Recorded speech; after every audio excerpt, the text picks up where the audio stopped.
This episode is brought to you by TaxAct. Don't do your taxes alone. Join TaxAct's National Admin Night. Admin nights are social gatherings for getting through your to-do list. So get ready for a night of fun, finding deductions, and filing taxes with TaxAct, where you can file your federal and state return for just $49 through April 8. Let's get together and get them over with. Visit taxact.com/admin-night for details.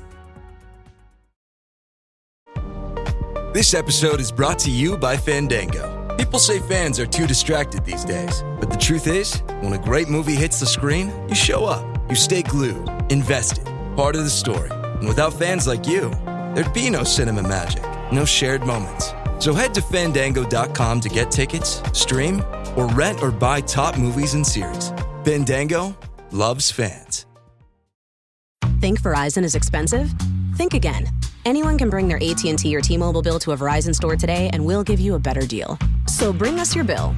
Walk in, run in, pogo stick in, teleport if you can. Ride on the back of a rollerblading yak or fly in on the wings of a majestic falcon.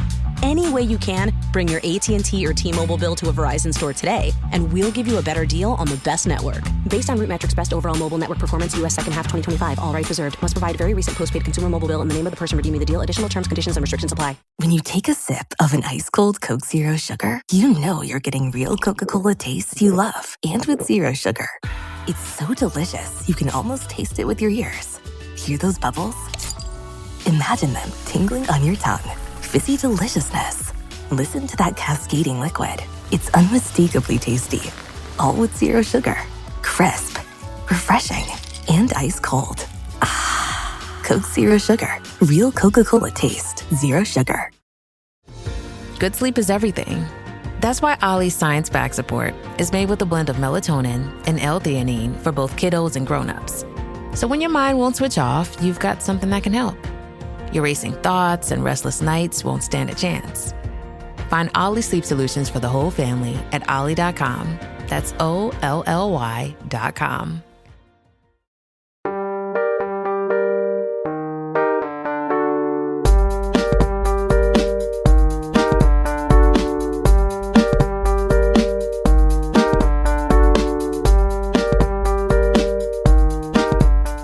It's another week of The Reality Is. And listen, I don't know if you guys caught it, but the person that I have on today's episode actually got a shout out on the new premiere of Real Housewives of Atlanta by none other than 50 Cent, Cynthia Bailey. Taria, how does it feel to have your entire podcast used as the opening line of Real Housewives of Atlanta? Now, what else is going on?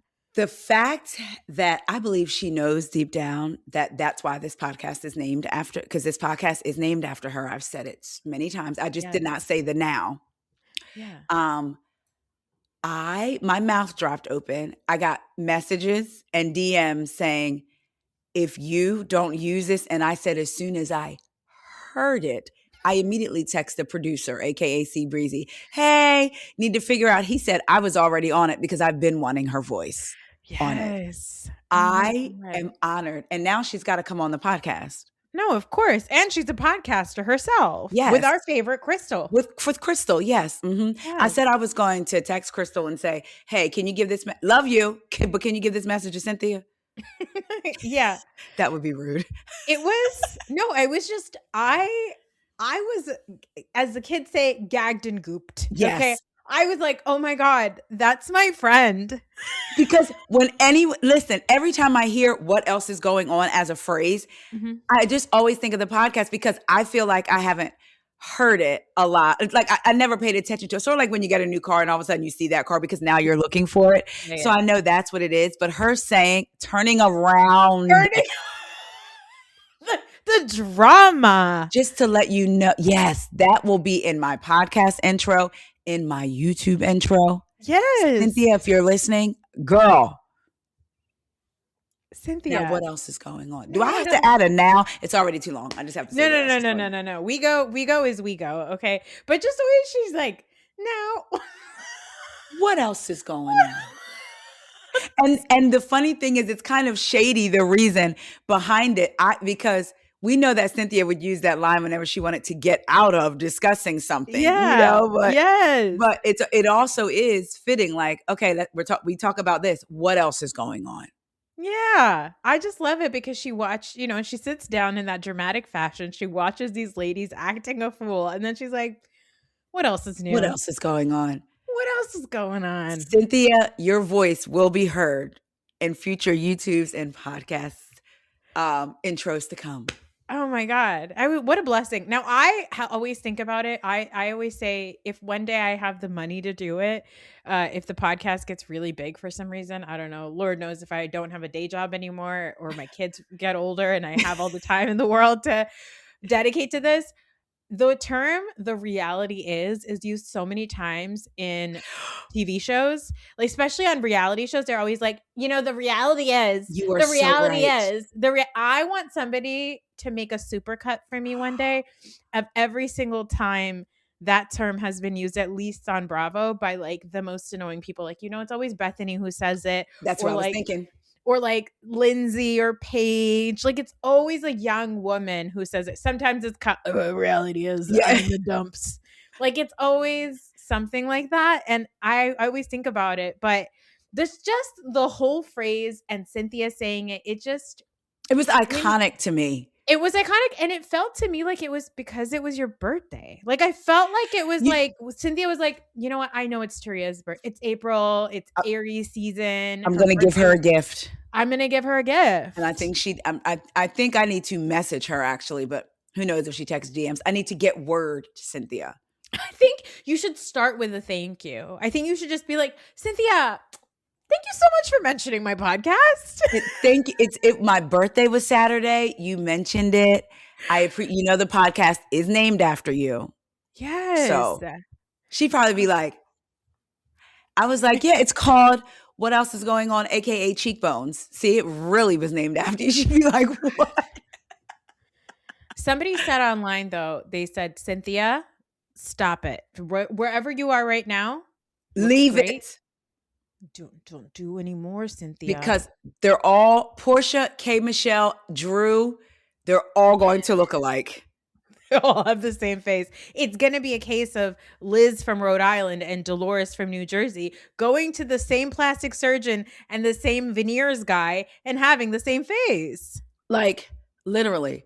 Watching Rhode Island, I did giggle to myself and say, and they say we all look alike.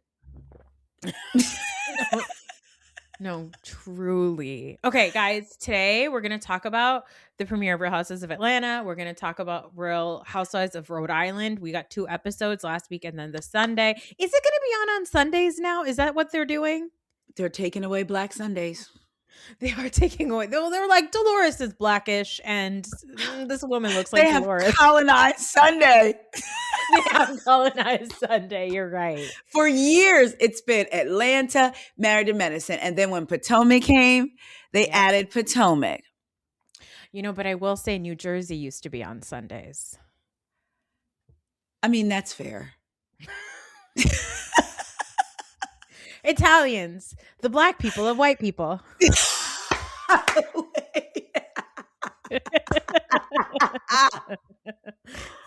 That is so crazy.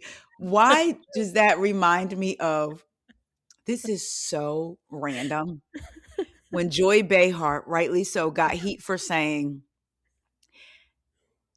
women were the N-words of society or something like that. And it was like, Joy. Because she was trying to make I believe she said women. I'm going to have to look at it before we, or because she was trying to make a point basically about them being us being minorities. Look it up. Please Joy look it up. Behar N-word. Yes, and see what she says. See what she said. Let's see. Let's see. Because you got it. Because I need you to know exactly what she said. Hold on. I gotta figure this out. No, I have to find it. Okay. And I'm looking on my end too. Okay, let's see. There's no one like you, and there never will be. From the producer of Bohemian Rhapsody, there are many legends, but there is only one.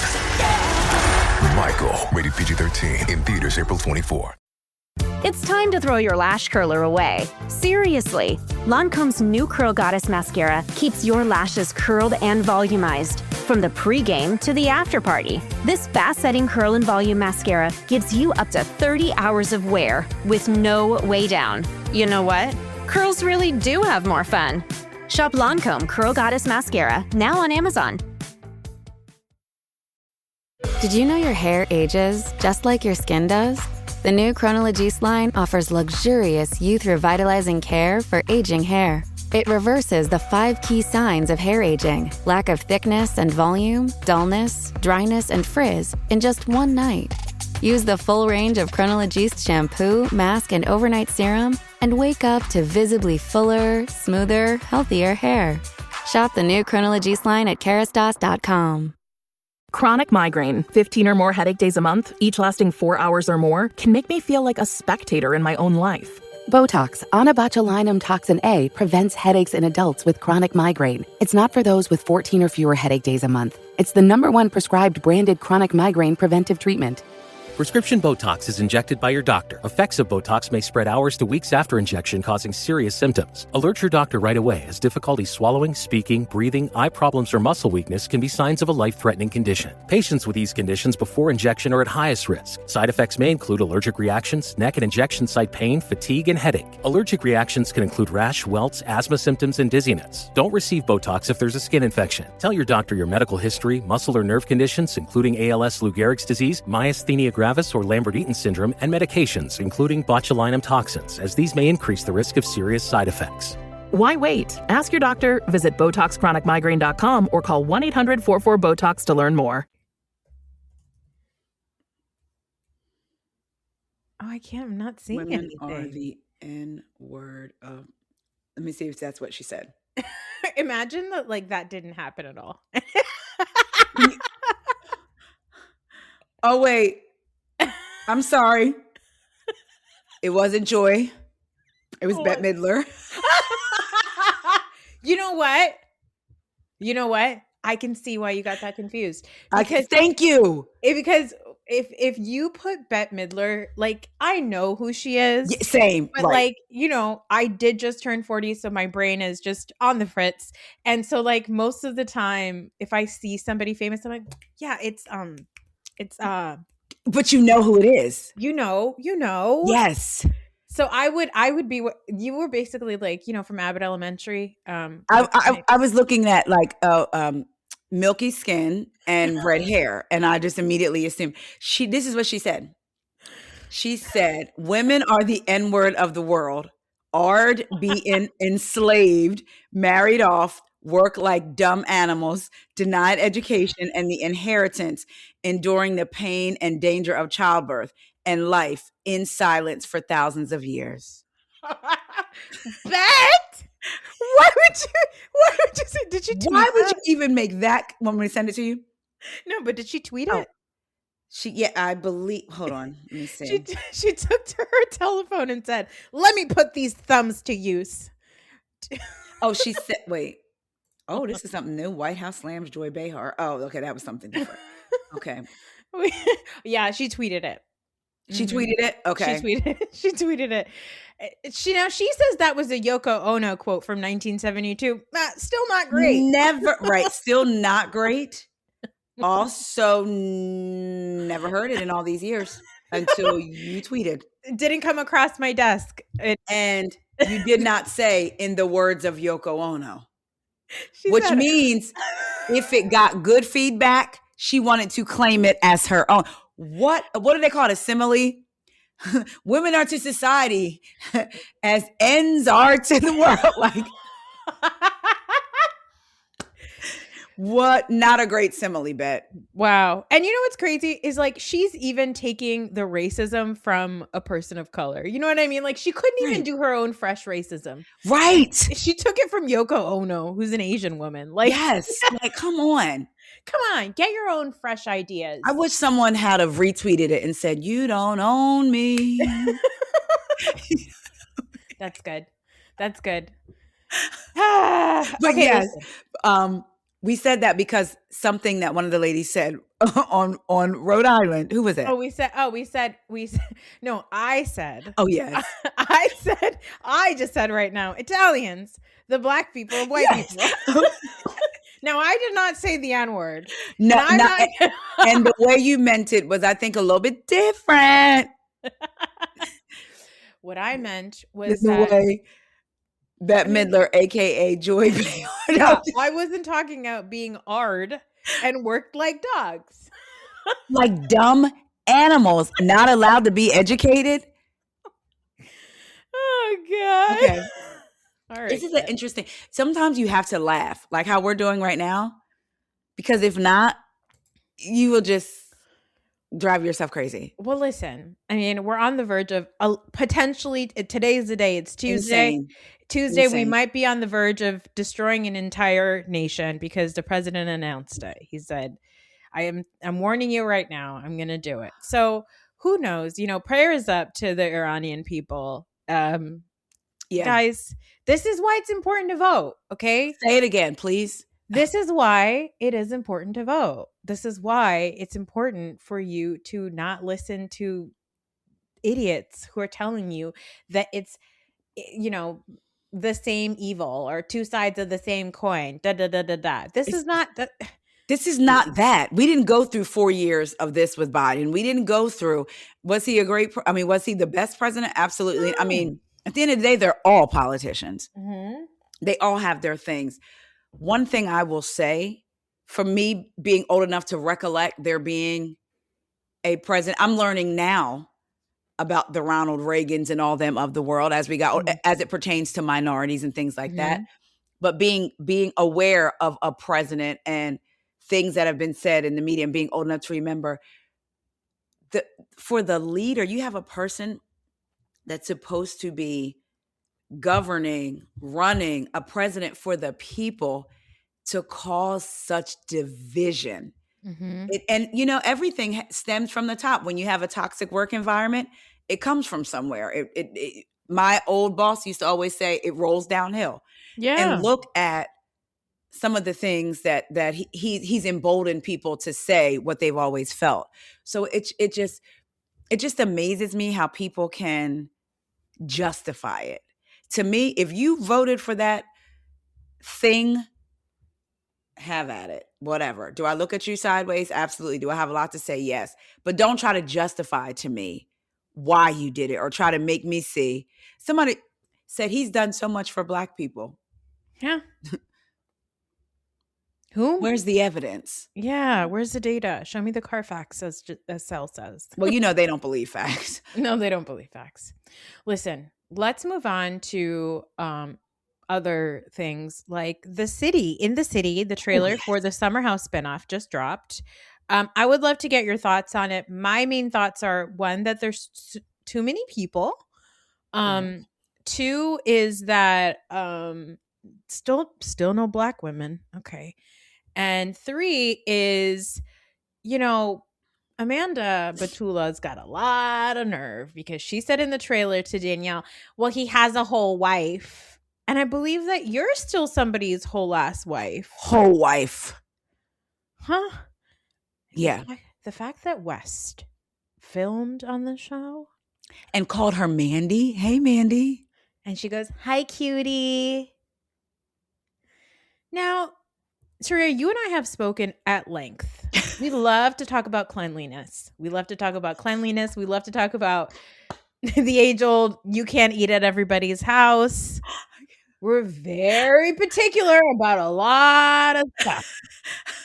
Okay? People on the bed with their dogs, kissing their dogs on the mouth, the dogs on the counter. It's like we feel a lot of feelings. Rubbing their dogs and then going to stir a pot of food. Are you going to wash your hands? Are you going to wash your hands? And Amanda Batula has always been on the forefront of just definitely never washing her legs, like, in my opinion. I don't know, to be honest, when they're on Summer House, I don't know if the 3 days that she's there, do they shower? I don't ever see them shower. I feel like she probably, there comes a point when she smells like salami. That's what you said. I said Wes and Amanda have greasy scalps and dirty feet and unwashed legs. And you said that smell like salami. And you know what? Justice for salami, because even salami doesn't deserve that. And salami smells like salami because it's supposed to. Salami's supposed to. It's supposed to have a little filmy layer. Yeah. Humans are not. We're not supposed to. Hot take. Human beings shouldn't smell like salami. Or have the layer of grease on them unless it's a lotion, a Vaseline, and body oil. Other than that, the fact that he walked up, hey, Mandy, hey, cutie, and she sits in her judgment, which you sit in judgment, but do you remember how you came on the show? Side piece. And you knew it. Yep. I am going to watch the shit out of that show. Me too. Let me tell you.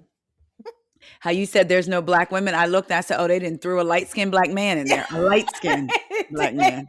They're like, it works for Jason over there in the valley. Yes. So let's throw somebody who can pass the paper bag test. They can get right on the show. So we throw him on there. Okay, real quick on the Valley. I finally watched the premiere. I need to do a review because I watched it. I'm in. I mean, listen, I gotta say, it is one of the bleakest shows I feel right now. It's kind of depressing. It's funny because I'm in, but yes, you're also right. And but you know what? Now that I have Rhode Island and Atlanta, I took my notes to do the first review of it. I'm going to try to stick with it. For some reason, I fell off last season. I didn't even watch the reunion. It is very bleak in terms of just like something about, I feel about Janet the way I feel about Teddy Mellencamp. I feel sorry for you because the sound of your breathing is so annoying. Just you breathing. Yeah. Janet's new thing right now, because I've seen it come up a few times, is apparently in like press and podcasts, she's talking about how she doesn't fuck with Nia and Danny because of their political views. She's trying to She's doing basically what she did the first season, which is, remember in the first season, she was like, oh, Kristen doesn't want to talk to Michelle because Michelle's a Republican. Yes. Well, you're doing the same thing to Danny and Nia, but also I was talking to somebody, one of our listeners, actually, I don't actually know their name. I only know them as Southern Art Transplant, but Hi, Southern Art Transplant. But we were talking about it, and I said, I think Janet seems like the kind of person who Nia seems like the kind of person, like if you talk to her one-on-one, she, to me, feels like she would be kind and loving, and she would walk the walk of a liberal person, right? Yeah. And maybe she is, because she's like associated with this like conservative husband. She's like politically in that like weird gray area or whatever. Yeah. I, by the way, don't think that Nia voted for Trump. Like Nia does not give to me. She was a homeless. She's like Mexican American, or she's Latina, and she was, but I mean, she was also a pageant girl. So I don't know. I don't know what the pageant world is. Yeah, that's right. It's like, but with Janet seems to me like she was one of those people that votes blue right now. But I mean, even though I think previously she was a registered Republican, but she votes blue. But then if you sit and talk to her one-on-one, she's like, well, like she seems like the kind of person, if she saw an all gender bathroom, she would be like, I mean, is this really what we want? Like, she would be the type where all you would have to do, you just need to throw out one or two words. And because she likes to talk, she's going to reveal who she really is inside. Exactly. She's going to be one of those people that's like, I mean, I don't think that everybody in ICE is bad. I mean, they are just doing a job. Guys, they have to work. She seems like a person that would be like, cops are people too. Yeah. We should care about everyone, guys. Yeah, we really should. She's a little all lives mattery to me. Yes, and Jason, because he wants to be in close proximity to whiteness. Same way. I truly believe that. I truly believe that. And I obviously, Jason is like physically a black man. Like you look at that man and you know that he is black or brown in some way, right? But he's also half Asian.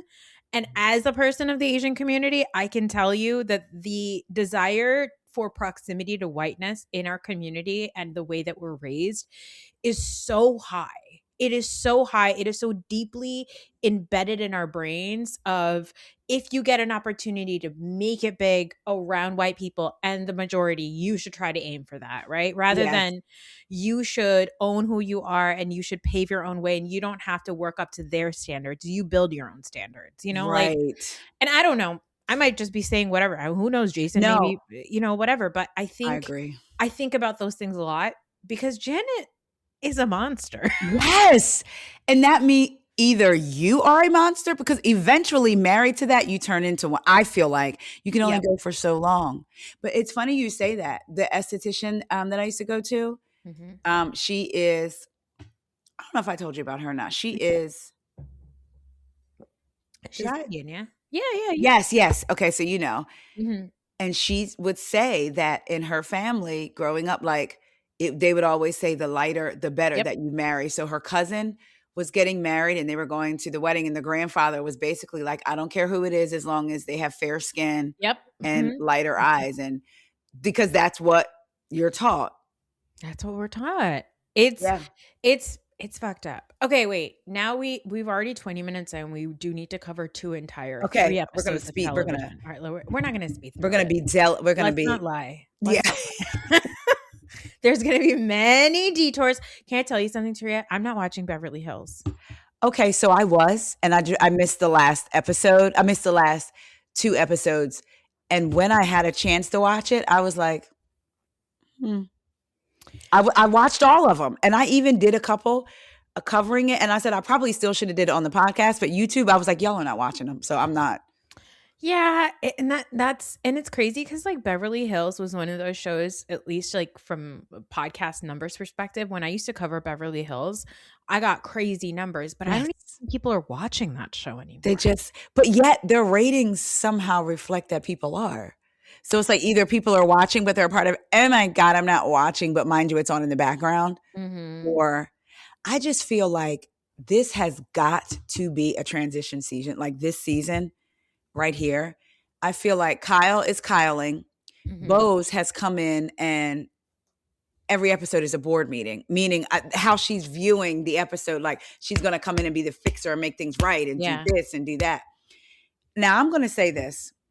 This might be a little bit of a wild-ish take. I love it. I love wherever this is going. If I were to say, Noor, I am successful in podcasting. I've made millions. I've been able to manifest everything I want in podcasting. If you pay $2,000, I'll teach you how to breathe like a successful podcaster. If you pay for it, it's not a scam. Oh, that's big. That is so what hefty. If you of sound mind and body, which you are, you have a fine body and a sound mind.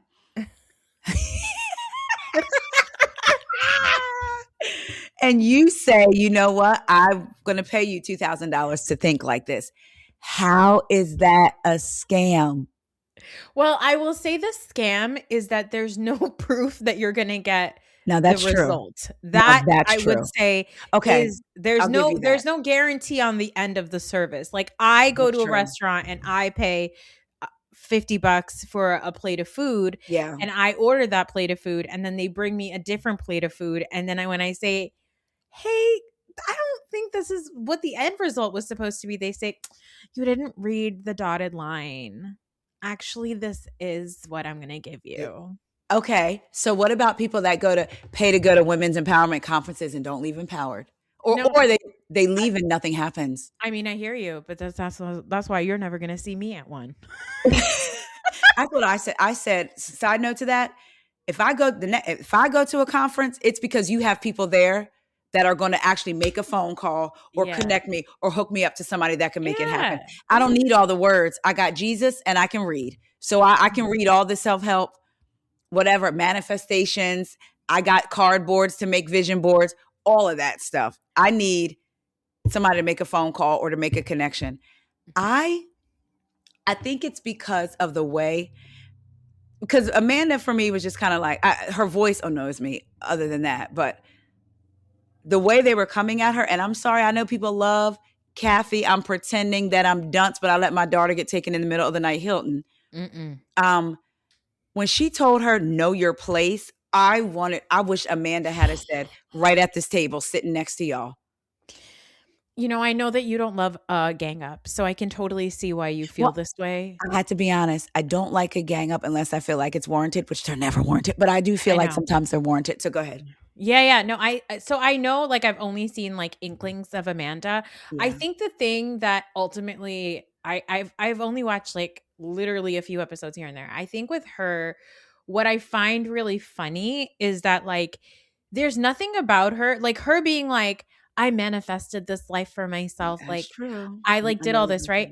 But like her being like, I manifested becoming a Real Housewives of Beverly Hills. You bought a prominent Real Housewife of Beverly Hills' old house, and then you went on Instagram and you bulldozed her foyer, her iconic foyer, and you posted it online for people to talk about it. Is that manifesting, or is that doing the thing to get yourself in people's ears, right? That is true. And I don't know. I don't think that that's manifesting. I think that's still being a very strategic maneuver in the world. And I don't know. Like, I think that there's like, I think about her selling the service the same way I look at Teddy Mellencamp's service. Yeah, okay. Yeah. I tried to sign up for Teddy's like workout thing way back in the day, and they literally emailed me and were like, we don't have services for you. Probably because of like I was trying to like get a coach or whatever it is, that service that she had. And I think I was postpartum, and they were like, we don't have anything available for you right now. I mean, like, what does that mean? Don't y'all just send a text message? Right.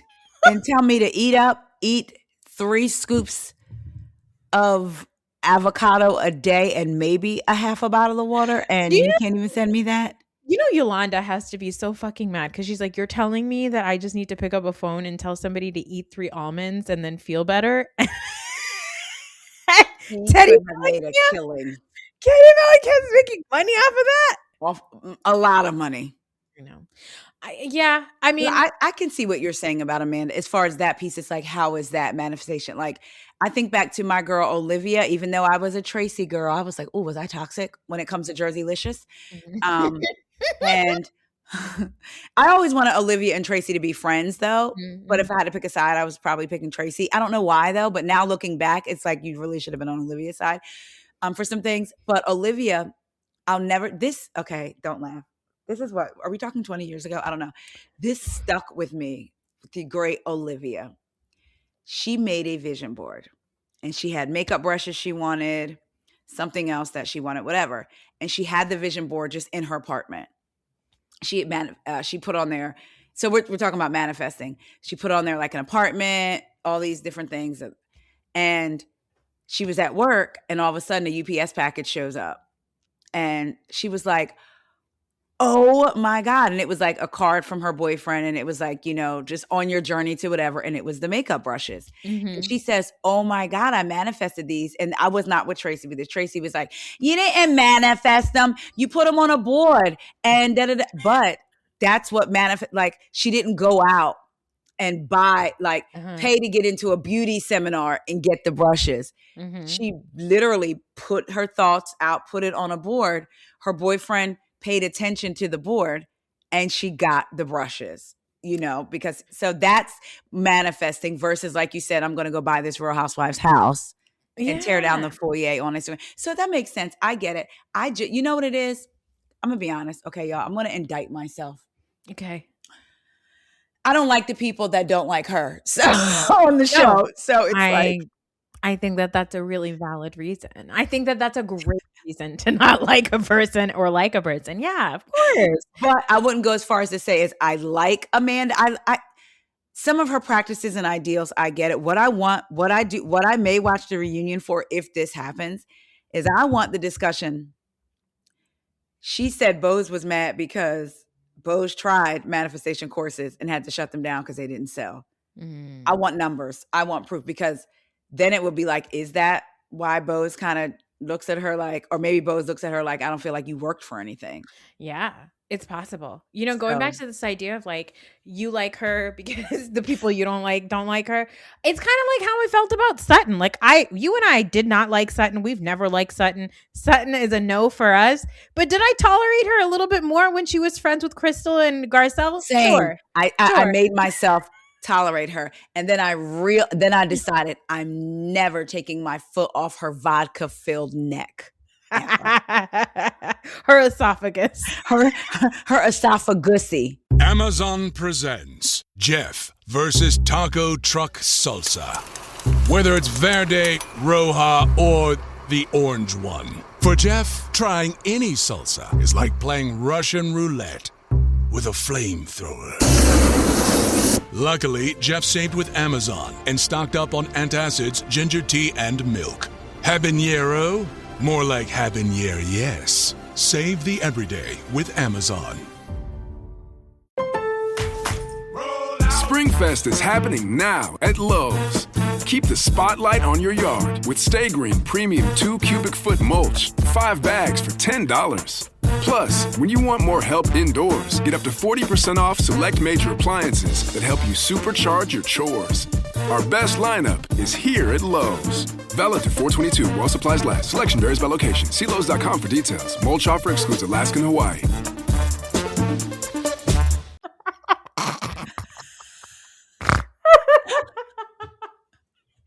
So, and you and your esophagusy. You and your esophagusy.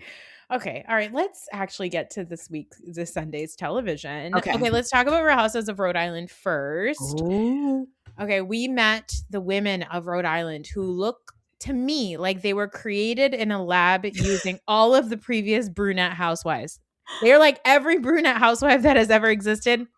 Let's throw them into a lab, hit print, and see what comes out. And see what you are so right. It was amazing. I mean, Alicia, yeah. Alicia, Liz, and Rula. Yes. I mean, they have like the same face, and it's like a very Dolores face. Yes. They're still doing their makeup like however the Avon lady taught them 25 years ago. They learned it at the Clinique counter. I looked at Liz. I said, is she doing blackface? No, it's a legit concern. Liz, like we talked about before we started recording, she looks much softer on the after show. Yeah. And I just want these women to just enhance their already there beauty, because some of this is like, whoa. And I think it's also so jarring because you have Liz, Alicia, Rula, and then you have these other women that are so much significantly younger that you really see. Ooh. You see difference in sunscreen use and not, right? Like you can see that Joe Ellen is the cutoff. Like everybody, Joe Ellen and younger, started using sunscreen, you know, got the right skin care, and everybody above that age was like, sunscreen? No, I put baby oil on my face and I go into a tanning bed. The way you broke that down so perfectly, I will be using that and referencing you when I use that. Thank you. Because that is actually from Joellen on down, they used sunscreen. And the other ones you can literally see, like you said, baby oil. And they use baby oil in the tanning bed and sun in. Yeah. They were laying outside. That is so perfect.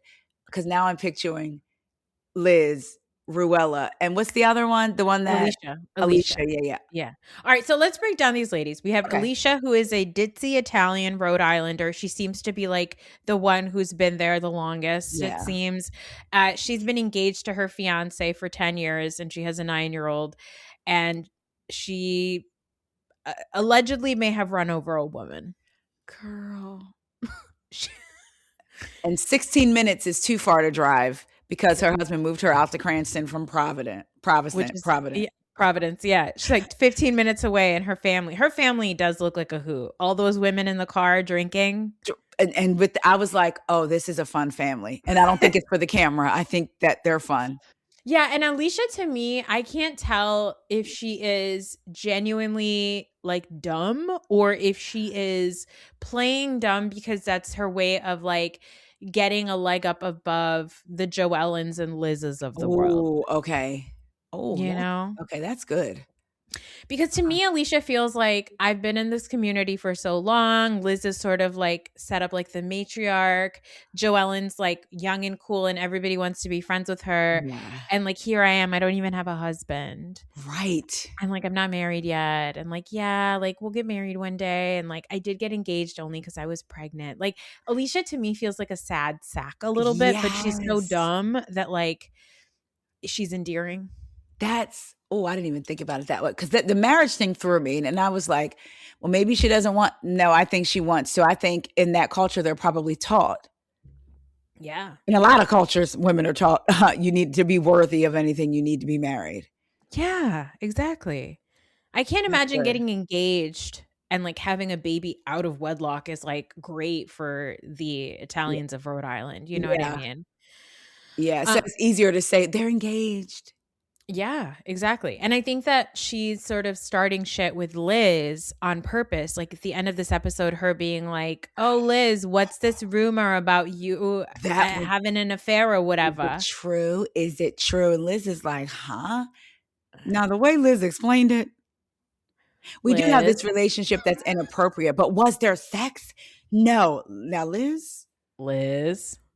So now I'm starting to look at people for what they say and don't say. Okay, so there wasn't sex. Yeah, you guys didn't put P and V. Yes. Did you soak? Well, that's still P and V, despite what the Mormons say. No. Did you put P in an H? Yes. Or P in an M? Yes. Or F in a V?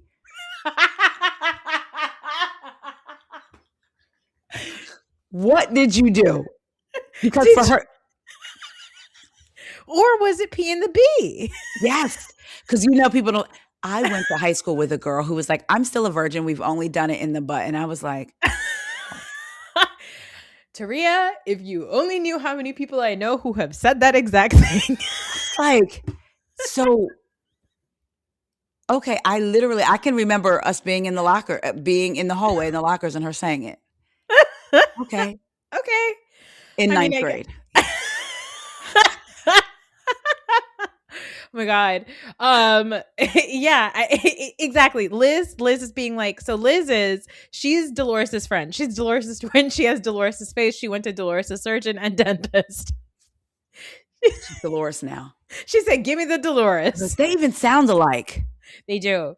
Liz is married and she's a stepmother to 3 girls, and she is the self-proclaimed cannabis queen of Rhode Island. Her house is insanely gorgeous. I did want to Google because she said she was one of the first cannabis people on the East Coast. And I was like, I kind of want to Google that, but I'm really happy for Happy Eddie gonna be footing the bill for obviously whatever's going on with the Osefos. Yes. Like I'm very happy, especially in New Jersey now. We see there's actually a lot of dispensaries here that are owned by brown and black people. Okay. I try to go there if I can. Okay. But initially when weed became legal, one of the things that we've all talked about is like the hardest thing about it was that watching white people take over that business, a business that was putting black bodies in jail. And so like that part of it, of her being like, yeah, we were like the first of the cannabis people. And it's just like, well, okay. Well, she said, I like to think we were she didn't say blueprint because that's too big of a word, but she said something to that effect. And I was like, oh, okay. By the way, I'm going to try this. So for ladies out there who love heels like me, if you get, and funny enough, I read this years ago when Tamra Judge first started her Vina, whatever. If you get some THC spray or cream, put them on your feet. You can be in your heels all night long without feeling a thing. Of course, that's because your feet are high, but you won't feel a thing in your heels.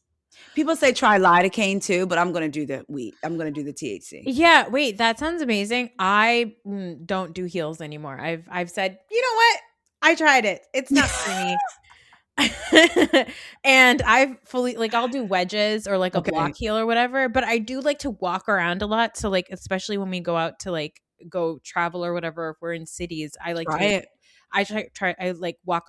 I bought myself a pair of Dr. Scholl sneakers. Don't knock it. Don't knock it, guys. I was in Italy. I must have walked like 40,000 steps a day. Not a single bit of leg, foot, knee pain at Nothing. all. And wow. I have just a slight case of lymphedema. And so my legs tend to swell. Okay. And there was no swelling because I feel like my feet were like comfortable. But this THC hack. Yes. I'm going to need to try it. So either the cream or the spray. Oh my God, that's so smart. Or the gel or whatever the heck. Yeah. So I was like, oh, I'm going to get that. Any chance I can put my foot in a heel? I know. Well, you do wear them very well. I feel like I need to say like, thank you, but I don't really have their tone down yet. No, I know. We don't. Well, Liz's storyline, is this weird affair where she's like, I just have this friend, Dino. It's just Dino, my husband. He's a what's sports fishing? Fishing for sport? And they go away for 3 weeks out of, is it 1 week out of the month or 3 weeks? 3 weeks. That's insane. Are you winning money? Is it your job? What is that? I don't understand these white people hobbies. Is it like the NFL of Rhode Island? Like, what is this? Sports fishing. I'm just looking at what does it say? This up. Sports fishing is what is sport fishing? Recreational fishing. Where you okay. Why does it take so long? Why does it take so long? Why are you away for so long? I think it's just like they go out into the ocean and then they're gone for a long time. Feels whatever. You know what? Honestly, if my husband picked up a stupid ass hobby that kept him out of the house for 3 weeks at a time, maybe I would do a little. You mean like Kelsey's man? A little P in the H or P in the F with a close friend of mine. I don't know. I might get a little R for Rose in the V. A little more often, but then I don't want to. I might do a little mutual sesh. You keep your hands to yourself and I keep my hands to myself and we just sit in the same room. You know what? I just don't want to desensitize. I'm hearing the girls talk about it. I'm like, that what? Is that okay? Okay, moving. Yeah, speaking of Kelsey, let's talk about Kelsey. Kelsey is a baby. She is a sugar baby. She's an actual little infant. She is a sugar baby who, I'll be honest, I worry about her a lot. Just these 2 episodes. Kelsey, she cried instant tears instant tears about her relationship. Like, oh girl, the fact that they had to blow that man's face out. Okay, this woman is the girlfriend of a man who does not want to be on TV, probably because he fucked a 19-year-old on a boat when he was in his 40s. Right. Like, which made me want to Google and find out, not to post or anything, but just to see who he was. No, I found out it's some guy. It's like some famous judge in Rhode Island. It's his son. And so I seen a picture floating around. Yeah. I didn't realize that was Kelsey. Oh. So I'm like, okay. And then apparently like his whole thing is they have an open relationship, which by the way, for like 2 episodes, they kept calling polygamy. I was like, these fucking idiots. Not the same. Not polygamy at all. Yeah. And then idiots. I will say that I worry about her, but also I don't worry that much because she does not have to pay bills. I hope she's stacking something to the side or getting an allowance.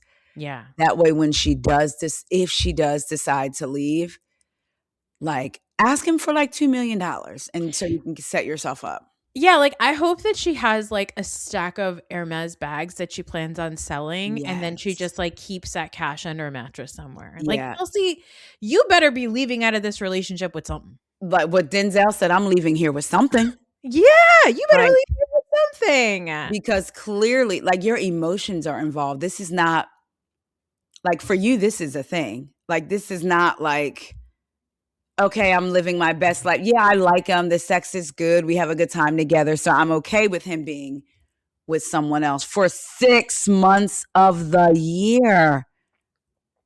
6 months of the year, he's in Miami That's and insane. He just has other people. That's insane. Does that It feels a little like Sex worker-y? escorty. Yeah.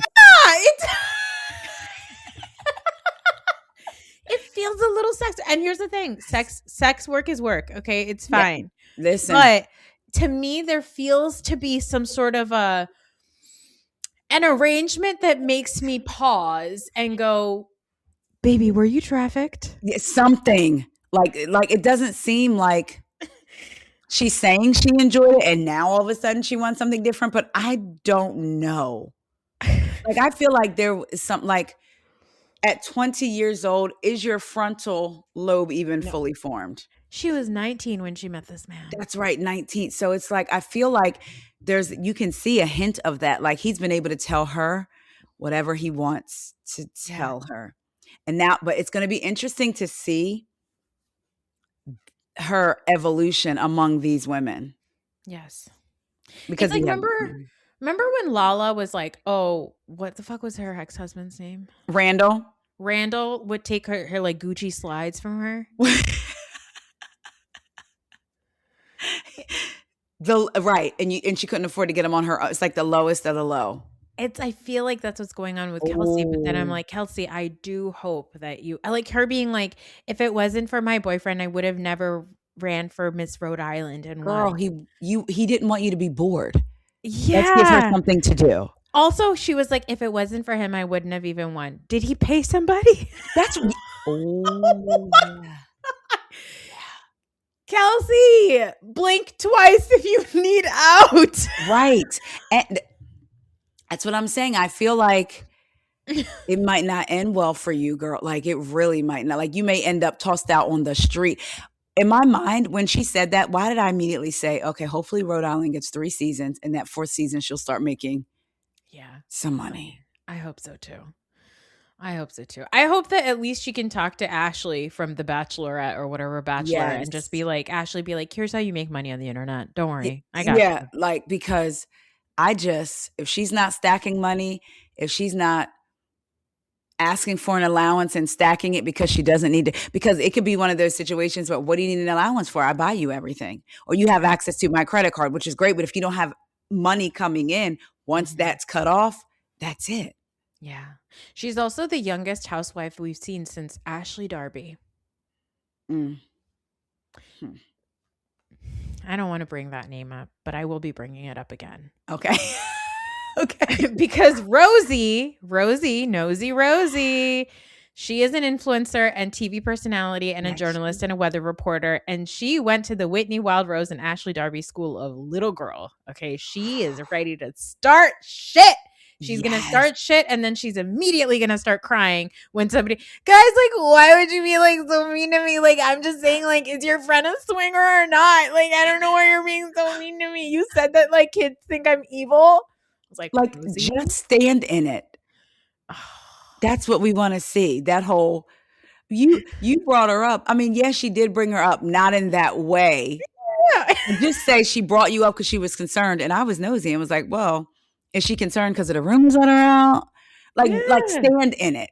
Not you didn't have to come. You didn't have to pay $1,000 for your gift bag. Rosie, please. Come on.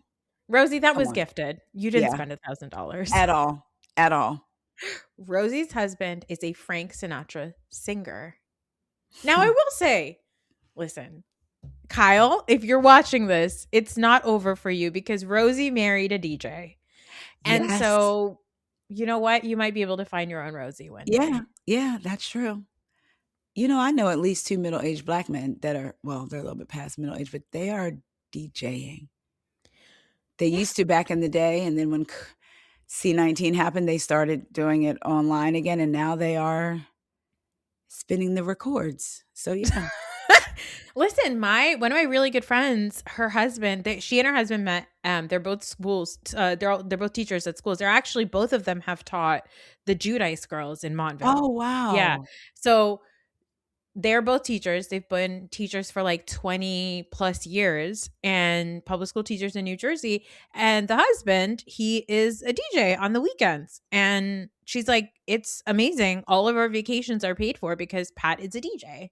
I was going to say, hell yeah. That's the element. She thinks it's amazing. Amanda doesn't think it's fun.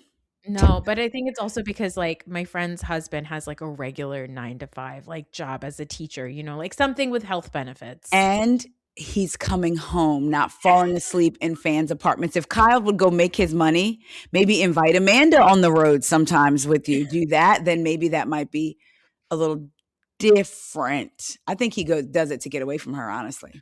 Yeah, like my friend's husband is not driving to Penn State on a Thursday. He is going to bar mitzvahs on a Saturday for 4 hours and then coming home. Because they pay. From what I'm told, they pay. Yeah. Yeah. Joellen. Joellen is a working mom. She is married to Gary, who used to date her sister and who grew up with Alicia. Insane. Okay, Joellen, she talks a lot of shit, but she's not wrong. She does talk a lot of stuff. And on that, you need to watch both after shows. Okay. Is it good? I actually found myself, as silly as some of it is, I like the pairings. I was cracking up. You know, I feel like Joellen already, I'm seeing on the internet, I feel like she's going to be beloved by the Bravo audience this season. I would not be surprised if next season they all fucking turn on her. How about, okay, this is why we think alike. Because as soon as you said that, I was going to start singing, why do they build me up? Only to yeah. Yeah. Joellen, we're telling you, because of history has shown that they were going to love you and you are going to be like the new girl on campus, the new girl at school, the prom queen, the homecoming queen. And the next season, they're going to have enough. They're going to call it a shtick, or they're going to say you're mean, or they're going to have enough of you. Enough of you, you beast. That's what they're going to be saying to you. That's 100% what they're going to do. And listen, the Joellen, like I said, she is a shit talker. If I can totally see myself, if I knew a person like Joellen, I would be like, that's going to be my best friend. But it would be one of those people that I would be like, I would never want to be on the wrong side because I know that they're going to drag my shit through the mud. With her, I feel like she wants people to, like, she gets it through out of people being afraid of her. Yes. And I feel like, and you know, it's a pride thing. Sometimes you just need to just, okay, so what they think. But I feel like I would feel the need to go in and ignore her on purpose to let you know, you ain't all that what you think you is. Ain't nobody scared of you. And you know, make her want to talk to me. And I think that's why I kind of enjoy watching Joellen and Rosie together. Yes. Because it's like we need somebody. But like you said, Joellen is right a lot too. She told Rosie to shut the F up on the beach, I cheered because I was like, this is what I want to see, real stuff. Not in the confessional. Say it. And I kind of love Joellen for being that person. Just say it. As she's handing out sparklers, not knowing they just said, you brought up Healthy First. Because when you think back, though, Joellen may not have meant it as shady, but on some degree, you had to know. If y'all claim y'all all have heard rumors about each other, you already know there's a rumor out there about Kelsey, about specifically her relationship. So then for you to say, I was just with her and she's really bummed. She doesn't know what she's going to do about, you know. Yeah. And then now you flipped it into, I was defending you. Girl, you brought it up though. I mean, she did bring it up. But I loved every second. I ate it up with a spoon. Like the way they drunk that wine when Ashley tried to pour some and it was gone. You guys. Poor Ashley. Ashley from Virginia. She's from Batch Nation. And honestly, I think she's only on the show because she was on reality TV before. Me too, right? Because what else would, I mean. It doesn't seem like she knows any of these people. It's just, the only connection is Jared grew up there. But he doesn't know them. At all. They're like, your husband has a coffee shop? Is it a Dunkin' Donuts? Mind you, she said it was the number 2 rated reality restaurant, I believe she called it, or place of business. I don't know. It was like the number 2 rated, highest rated celebrity restaurant. But I was like, it's not a restaurant. But also, like, what do you mean? Is like Guy Fieri considered that? Because he does have a lot of establishments at airports. So like, I want to know. Candy Burst, anyone? Although some are closed down, but still. Yes, I blame Todd, but okay. Same. And I hate to say that because I was rooting. I was rooting for Todd. That's the one time can use the Tyra meme. I was rooting for you. Yeah. I really wasn't. You let me down, Todd. But I don't know if I was rooting for him. I've learned, let's not root for men. Because they will let you down. Yeah. I just wanted him to be I wanted Mama Joyce to be wrong. I know. I wanted him to really, but anyway. Back to Ashley. She's so pretty. I think she's very pretty. Yeah, and she's going through it. She's like, I've decided to go on this reality TV show. My husband started a coffee business and he's never home and he's miserable. And also I've got a 1-year-old and a 3-year-old baby. And she's trying to, it's like, you are like watching her. I just want him to be happy. Babe, he's got to find that. Yeah. So she's running herself ragged. Also, can I just say this? I did the calculations. I had 3 children. I have 3 children. Yes, they are adults now. At once, they were not. Mm-hmm. And I get it. I had no help working full time. I mean, Corey was help, obviously. Yeah. We had no help. Our friend of ours, her and her children's father weren't together, and every other weekend, her son would go over there and we would say, can we get another set of parents? And she was like, you know what? I didn't realize you don't get breaks. And I was like, no, unless the grandparents have them. However, when she said she had a nanny 33 hours a week, I said 5 days a week, 6 hours a day, and you still got 3 hours left. Because she said she didn't have time to get done what she needs to get done. So I'm just wondering, with the nanny, 33 hours a week, that's almost a work week. It doesn't make sense to me. I don't understand. And now I will say maybe the nanny is not cooking and cleaning. That's true. Yeah, that's true. Well, 2 people and 2 half baby people, how much food are you going to make? And if you don't have to stop, because we would cook and clean and have to tend to our children. Yeah.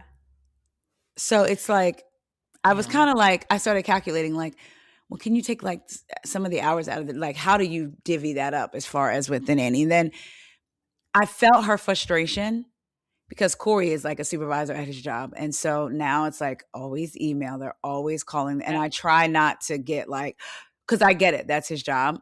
He likes his job. So I felt her when she was at the coffee shop, but also I'm when she was trying to tell him a story. And I was like, Ashley, in order to not frustrate yourself, I had to learn that with Corey. I would tell him something. I would call him. And then he'd ask me questions later. And I said, you need to stop me and say, Taria, right now, I can't focus. I want to hear it. Can you tell me later? I can handle that. What I can't handle is me telling you every detail, as I'm prone to do. And you don't remember anything because your mind was on work. So when she's trying to tell him about everything and he's like, Jared, coffee for Jared. Look at little Billy was waiting for his coffee. Ashley.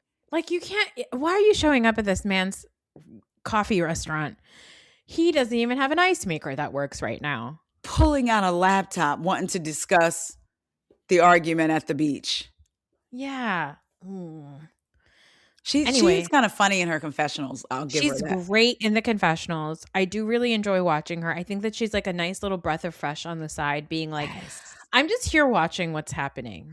And I feel like she's not trying to be like some of these housewives come in thinking I'm going to be the voice of the audience. I think that she's truly who she is. And I also like the fact that she's not bringing up the fact that she's done reality TV before. Yes. She doesn't, she's showing up on camera really nicely. She seems very genuine. Yeah. I would love for if you are listening and you know the Ashley lore from Bachelor and Bachelor Nation and Bachelor in Paradise and whatever, she met her husband on the TV show. Write us in. Let me know because I remember her wanting him immediately. And at first, I don't think the feeling was really reciprocated at first. Because then I remember when I found out that they were getting married, I was like, oh, good for her. She got the guy that she wanted. Was she cool on the show? Was she normal? Was she crazy? So that part I wasn't necessarily tuned in. but I started listening for some strange reason to people on podcasts talking about Okay. The Bachelorette. So I would hear the things and see the articles and all of that, and see like the clips that people would play and see her always crying. Like her mouth used to open so wide to me when she was crying. I noticed that. So I felt like, from what I can remember back then, feeling like, oh, she's super pretty and I hope she gets what she wants. Like not disliking her. Yeah. Like Okay. really liking her and wanting her to win. All right. Well, we do think that I think she's going to be a bit of a crybaby again. I with the think so. show. And I hope at the time of this podcast release, it doesn't come out that she's said something about Black people, because then I will come back home and take it all Honestly, back. guys, please. It's scary. It's like you want to like I want to say like, hey, Ashley, right off the bat, I'm rooting for you. Yeah. I did find out that somebody posted Rosie donates a lot to Democratic campaigns. I know that. Yeah. Now, Alicia? That's the one that somebody posted her voting records and said, do with that what you will. Watch the show. Watch the show. Watch the show. Know that white women get a white woman. And I do find it interesting. The people that post this stuff don't look like you or I, because you and I can watch these shows and immediately spot or feel what we know to be true. Yeah. So I think that's why it doesn't take us as by surprise when it's confirmed what we already knew. But when other people that don't look like us, they're like, oh my God, answer for this. And they want them to answer for this. And I don't necessarily, because we have to work with people like that. We see people like that on a day. So it's not. And you're going to tell me Rhode Island, like New England? Come on. All those white people with their boats and their big houses? Come on. Please.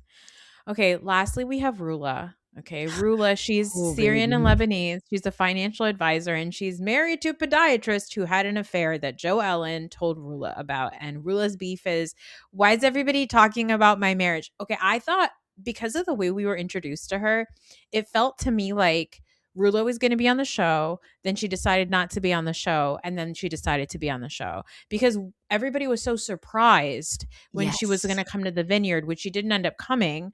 But like the way she rolled in being like, guys, I'm so mad. Like Joe Ellen keeps talking about my marriage. Like, listen, first of all, a podiatrist, like, here's the thing. It's one thing if like Jen Aiden forgave her husband because she like didn't have a job and her husband's like a famous plastic surgeon. And she has kids. And she had kids. Yeah, she's got a lot of kids. Rula does have 2 children also, but like podiatrists don't even make that much money. Like I'm just saying, financial advisor. You're a financial advisor. You probably make now. You've been probably making doctor money for years. I'm glad that you said it that way because I couldn't verbalize. I thought it was weird that we were introduced to her in the second episode and not the first. So you saying that, I was wondering, was she going to when she was introduced, I was like, oh, this is a friend of. But then I realized, no, wait, the name, I'm saying the name. No, that she is a housewife. Yeah. So that's a good point that you made. Like, I wonder if maybe she was going to back off a little bit or the husband. But also, let's be clear. Understand you're upset with Joe Ellen. Your husband had an affair with a woman who had no problem posting on Instagram. Are you insane? You knew someone that you knew in common was going to see that. You had to. Posting on a public Instagram, like that's crazy work. That's nuts. Like, also, Rula, are you wearing a wig? It's a bad wig. Girl. And I want you to look at Joe Ellen's hair in the after show. I think she's wearing one too. It's distracting. Okay. Beautiful, but distracting. I want you to look at that. But yeah, Ruella, are you wearing a wig? And what made this show feel so fresh? I know they all say everybody talks about each other's back and doesn't say it to their face. I think it's wrong. I think they bring it up, which I like. Yeah. It's very different than Potomac. You can tell we already know there's meetings behind the scenes. And this is what we're going to talk about, not to talk about our life. On Rhode Island, you have Ruella saying he's not having an affair and Liz saying, but he is. Oh my God. But he is, Ma. Okay. Whoa. Want to see you do and I love the fact that Liz put her hands on the side of her face as if she's not mic'd up. It was the best thing in the world.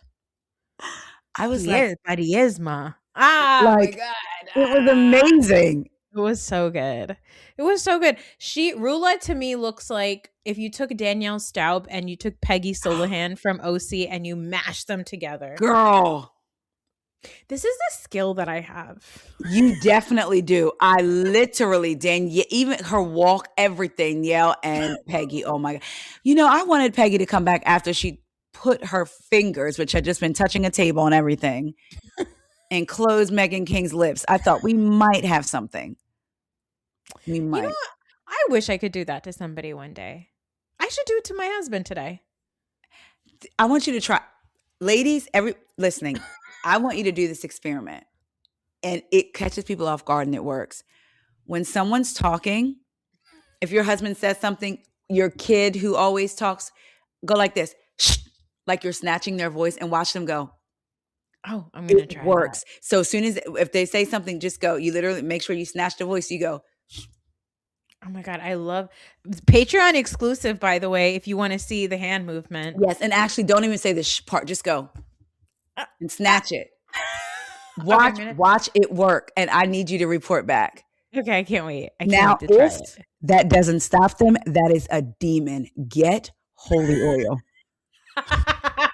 Because it's going. So Patreon people, please, if you're watching, don't say a word, snatch the voice just to see. And I guarantee you it will stop them. They're going to be like, well, as you've heard my children walk in on the podcast many, many times, I don't know what I would need to do to get them to stop talking. So, I mean, our parents used to beat us, but So what are we going to do? Do a little hand movement and tell them to be quiet? Okay. They're going to be like, Mom, get you in that hand. Get out of here. Matter of fact, I'm going to be Ursula and take your...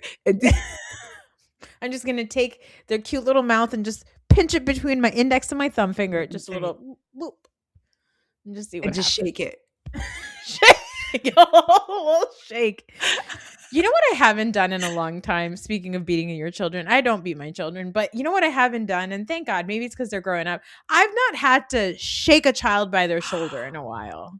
Okay, that's a sign of them growing. If you have not had to do that, absolutely. Absolutely. That's bittersweet. Yeah, absolutely. Okay. Oh my gosh, they're growing up. They're growing up. I have a preteen now. He's 12. That's insane. Mm-hmm. Oh my gosh. She's going to be off the clock next year. My friend gave my niece when she turned 13, it was an off the clock hotel party. We stayed in the adjoining room, but it was an off the clock party. And I was like, I thought that was so cute, off the clock, because there's 13 isn't on the clock. Oh my God, that's so cute. He's not going to do that. He's a total homebody, and I'm not spending money on him like that. Yeah, if he's not, he's fine. Thank you. No, he will be like, but will you guys be there? He does want to hang out with us all the time, which is nice. And that may not change. I know my kids, they do love hanging out. They love hanging out. Yeah. Well, I know. And speaking of kids talking, I've been on pod with you when your kids have called, and you're like, okay, buddy, I don't need that much detail. I gotta go. I look at it like a blessing, but sometimes you're in the middle of something and my son will call and be like, let me tell you about this DoorDash order. You're like, no, please. Mom, I'm in the store thinking about buying jeans. But in my mind, I say, these are the moments if you didn't have them. And like, they trust you. Yes, exactly. And especially my son is calling like, yeah, hey, Mom, let me tell you about this. Mom, these people can't drive. Mm-hmm. Mm-hmm. I was watching my show, TikTok, but I'm going to talk. So I'm like, you know what? I tell my husband that too. I'm like, at least, and he'll be here and little Corey will call me and be like, Mom. And I'll be like, well, this is what I think you should do. Or I'll ask him questions. Well, what do you think? Or Mom, do you think I would be good at getting up at 4 a.m.? I said, what do you think? You know what's crazy? Is like, I don't say my mom's name anymore before I say something to her, right? But I'm sure that when I was younger, I did do that. My kids do it, right? My kids, if they want even if I'm looking straight at them, when they start a statement, they're like, Mama, Okay, mama, mama. And I'm like, oh my God, can you just stop saying mama over and over again? I'm looking straight at you. It's just me and you alone in the room. Just say the thing, right? And it's one of those things where, again, I think I'm going to be really sad when they stop doing that. But they may not. Remember, I have a 29, a 25, and a 21. About to be 22 who don't. But now that you say that, it just dawned on me, I do that to my mom. Oh, you do? Like when we were on the phone the other day, I was like, Mom. And I probably said it at least 3 times.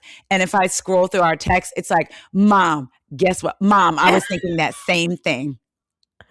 Aww. I think when I say it, because I need her to understand my strong feeling behind the severity of the yes. Yes. And I'm like, whereas our children just say it all the time. Yes. When I was on the phone with her, it actually did dawn on me when I was talking to her about something. And I was like, Mom. And I was like, yeah, they do that too. Now, what I don't do is text her, Mom. And that's it. Because when my kids do, what is that like? Why are you doing that? Yes. Oh, I just wanted to ask you if we had any. Don't do that. Don't start out a text, Mom. And then I don't hear anything for 2 minutes. I'm calling. I'm checking locations. Yeah, exactly. Okay, let's go over to Atlanta. Okay. Oh, but can I just say I'm loving, and I know you are too, loving Rhode Island. And what I have promised myself I would do is not, I want to enjoy while we have it. If it gets not good, fine. If in the middle of the season it goes downhill, fine. But I'm going to learn to enjoy what we have right now. What we have right now is 2 very strong episodes. Yes, exactly. That's a really great point. We cannot also throw the baby with the bathwater. We might get some shitty episodes down the line. Yeah. That doesn't mean the first 2 episodes weren't good or the future will be bad for the show. Like, people are so instant satisfaction like these days that I need you guys to calm down. Yes. You know? Yes. Okay, Real Housewives of Atlanta, we premiered with, of course, the iconic introduction with Cynthia Bailey saying Taria's podcast, shouting out what else is going on. Wait, I have braids now, so I snap. Would you say it? We met 2 quote unquote new ladies, and we reconnected with the rest of the crew. Phaedra's kids are teenagers. My God. I think Aiden's driving now. Well, he was behind the wheel. I think Phaedra posted something and I don't like that. I know. I don't like that. He was just a baby in a car seat in the back. Mom, my first day. And she's, that's the only time Phaedra gets moved with any emotion. Yes, when of course. She talks about her kids. Angela and Charles make burgers. Kelly sends her kid off to college and cozies up in Portia's former position as Shamia's best friend forever. Shamia started a rum business, and Portia hosts a couples night with a guy whose name I didn't even write down because I know that it doesn't matter. She is showing up with a stud next episode. And Mike is from the show Ready to Love. I don't know if you've heard of Ready to Love. He looked familiar to me. Yes, he's from the show Ready to Love. He also does a lot of skits with a comedian named Country Wayne. Okay, let me look this up. Yes. Country Wayne started on social media doing skits, got very big, and Mike does skits with him as well. Okay.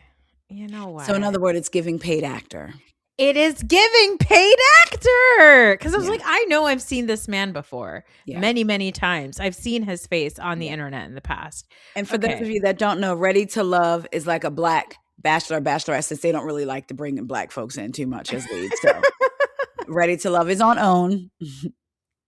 Okay. I mean, this man has a Wikipedia and it's literally his acting. So, all right. Well, good luck with that, Portia. Obviously, it's definitely giving paid actor. Even the way she explained how they met pre-COVID. We met before around COVID time. Portia, you were on TV. Hello. Wasn't she with Dennis? When they were in the white at the reunion on Zoom? Yes. And then also it was right after that is when she got with Simon. Right. Because it was the COVID season of Atlanta where we met Simon with his ex-wife, Fallon. Right. And then suddenly 3-4 months later, they were together. Yeah. On a Mother's Day brunch. We'll never forget it. Never. Portia looking like well, we all thought she was pregnant. I know I did at first. Like, is she pregnant? Yeah, we all did. No, it's just her big ass. She like wears these giant flowy dresses. Yes. Because the butt is just so big. Mm-hmm. And it makes everything, it spreads the dress out. That's why when people say, like, I think as a curvy woman, sometimes you have to be careful with that kind of stuff. Yeah. It can make you look bigger. Oh my God. Can I tell a real quick story? We were I went on a cruise last week for spring break with my kids. And cruise nights, like every night we like got dressed up cute and like went out to dinner or whatever. So I had on a really cute black dress and I really loved it. But you've been on a boat for 3 days drinking and eating whatever you want. Yeah. You get a little bloated, right?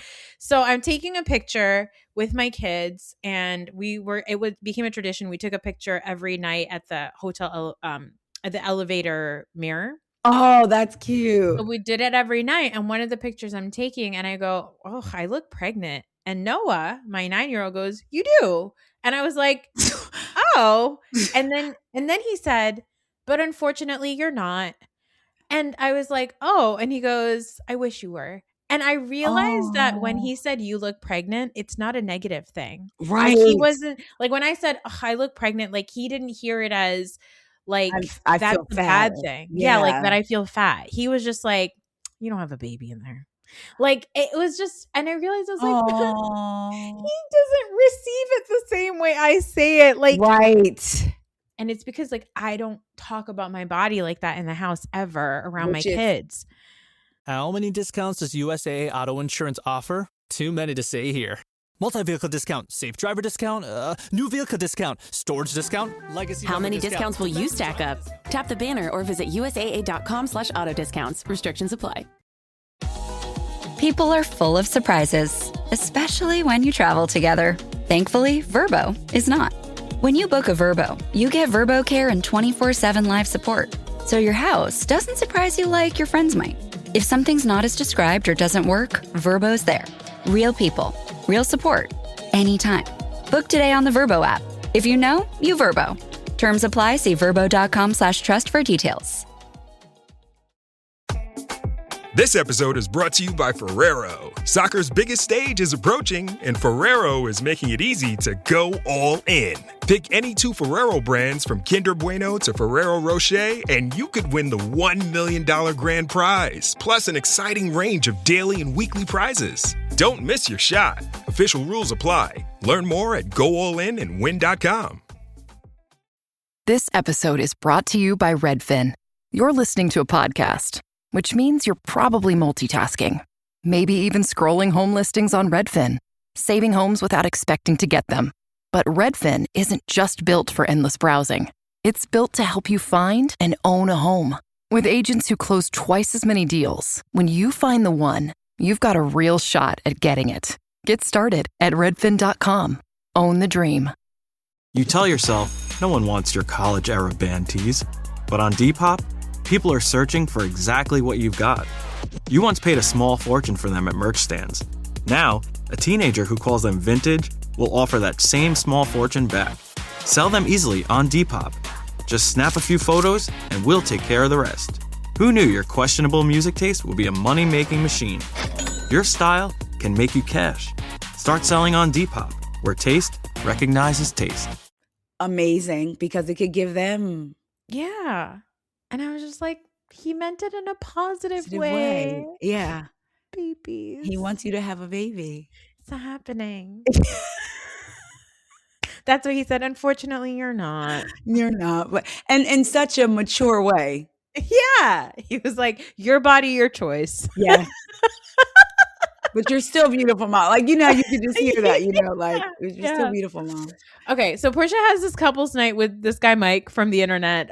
Cynthia comes with a doll and a FaceTime version of her boyfriend, Mr. Prince. Yes. And then Drew comes with a friend on the iPhone. And the way he sat there smiling. Okay, the thing about Portia. Girl, hang up this phone. Okay, Portia's commitment to lying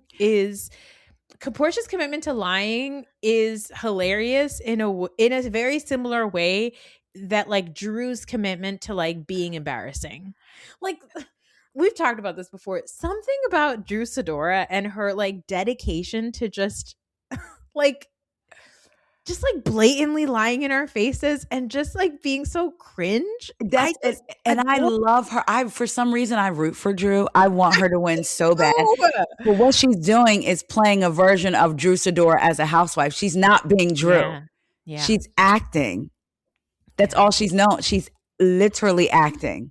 Yeah. Like even when she does her little, do you sell it? Like you're acting. Yeah. And I find Drew so funny. Like I think she's so funny. She tries so hard. Like when she gets into it with Shamia being like, I don't know what's wrong with you. Are you okay? And I was like, Shamia, also calm down. Like what's your problem?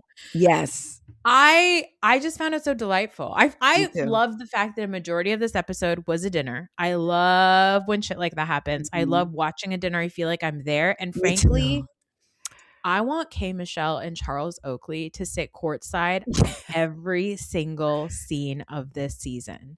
The way that his banter but I felt like that's the real Charles that just maybe in front of the camera last year was kind of like, I don't know about this. He's an older black man. I don't know about what is this. And now he's just going to be himself regardless. I loved it. I loved every moment of it. It was so funny. K. Michelle saying Shamia walked in with a mohawk. Girl. And Drew has this man on FaceTime. Charles says maybe he's getting his braids done. When Shamia and Drew were going at it and Charles says, hey, y'all. It's so funny. Yes. Kay's like, and then there's this woman with a white wig playing the violin. This is Tyler Perry shit. And I was like, that's correct. That is accurate. Portia with this man that we know she is not the least bit interested in. Like, yeah, that is exactly correct. She's just lying. She lies with such confidence. It's very Ashley Darby of her. Yes. And Portia knows how to turn on tears and turn around and act like it wasn't her. Mm-hmm. Mm-hmm. Like it's interesting. Now I had heard that Shamia and Portia haven't been close in a while, even before Shamia came on the show. Yeah. So it makes sense to fall out. But at the same time, because there's also an element to like, none of y'all are close. No.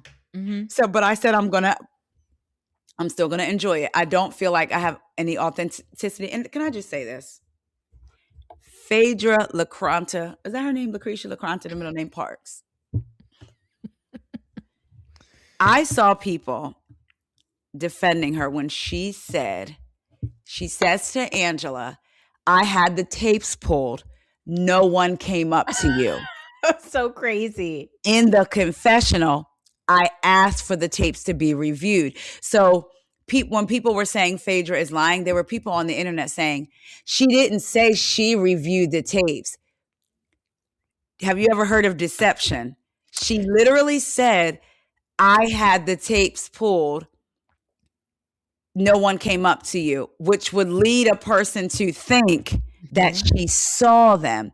For you to sit in a confessional, you didn't even say they reviewed the tapes. You said, I asked for them to be pulled. So that's different than I had the tapes pulled. There's no way around. She's trying to be deceitful. Girl.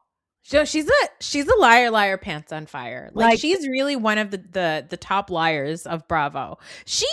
Her type of lying is a different kind of lying than like Giselle. Like Giselle will lie and be like, I lied, right? Which obviously is also bad, but like she'll be like, yeah, I just made that up. Whereas like Phaedra's like, oh, I didn't make that up. I just asked it in a different way than you thought I asked. It's like that. Why she makes a great lawyer, I guess, but like win a case. Well, you have a great point. Win a case. The iconic Cynthia Cheekbones Bailey. What do you think about Pinky? There's something about Pinky. When I watched her interview on Nene's not defunct, now defunct, on hiatus show that she was doing on YouTube, there was an energy about Pinky. I don't know. But I didn't dislike her. I have been saying, listen, bankruptcy is a tool. She was smart to do it. Like, instead of trying to see the negative, right? You know, Black people aren't taught that bankruptcy can be an asset. It's not meant to be shameful, but that's not how we're taught. We're taught, bankruptcy doesn't mean you don't have money. It's actually, in fact, sometimes that you want to keep your money, right? So all that. When she walked in and said Kelly left her on red, and in her confessional, Kelly said, Pinky is not a girl's girl, and that Pinky's not a girl's girl. She reached out to Pinky, I guess before they were cast, and Pinky left her on red. Also, I watched Shamea and Pinky, a clip of them in an interview, and they're trying to make it seem as if Shamea and Pinky are actually friends. Shamea says, and I'm paraphrasing, but basically, they ask you for women or the show, and I just thought, beautiful, smart, slutty vegan, Pinky Cole. You didn't say her name first. You said the name of her business. Also, Pinky had a premiere party for the show. And the only ones that were there were K. Michelle and it wasn't Angela. Not Shamea. And she made the comment, those are the only two girls she's getting along with. Wow. And not good when you're new and that's like half the cast. Yeah, it doesn't bode well, especially because she's coming in pretty hot. Isn't she? That's did you get that energy from her? Because that's what I got. I mean, she came in hot in a way that I was just like, whoa, that's a lot, but very entertaining to me. Like she was sloshing a drink around and being like a little bit like, where am I sitting? And like, she kind of came into the room like, I already know all you people. I'm not going to pretend like I'm new here, which is fine. But like, it's like Housewives is like, even if you've known somebody forever, you still have to ask for a seat at the table. There's a protocol. It is. It's annoying and it's stupid. And I agree. Like, you don't need to do all that, but you're new here. Like, and you left me on red. It was kind of like, girl, did you say hi? Yeah, it was very strange. Especially if she knows that she left Kelly on red, you're throwing out there, and it could be like you're throwing out there for people to think differently of it. You left me on red. Girl, let's not act like you didn't leave me on red when I reached out to you before the show. You reached out to me for the show. Yeah. I am excited to see her like wit and smarts. Yeah. Housewife setting. Like I do really enjoy that because, Phaedra, as problematic as she is, was a favorite for a really long time because she was able to lie. I mean, literally her very first season, this baby about to get up on out of here. Like, I don't even know, child. As she's chewing, she don't even know when it's due. Every time I think about that, I want to eat al fresco. I want to sit outside. I want to eat. I want in like a beautiful spring summer day. I want somebody to make meals with like real china and color. You know what I mean? Like yes. Child. I don't even know, child. Really? And all the ladies were looking like, as long as all the parts are. Yeah, At 7 or 8 months, okay. At 9 months, even okay. Even Mama Joyce, knock. Being like, I've never heard of that. Yes, and not even being shady. Actually, just saying, what? Never heard of that before. No, and like also, who have you ever met a pregnant woman who does not know which week of pregnancy she's in or when her due date is? I'm 36 and a half and 27 hours pregnant. That is normally what you get from a heavily pregnant woman. Child, I don't know. I just know the doctor's baby gonna come up out of here. That would only make you 4 months. Oh, I as long as the lungs are developed. As long as all the organs and lungs. The parts are where they should be. Baby will be fine. It's such a good scene. I think about it all the time. And then them talk.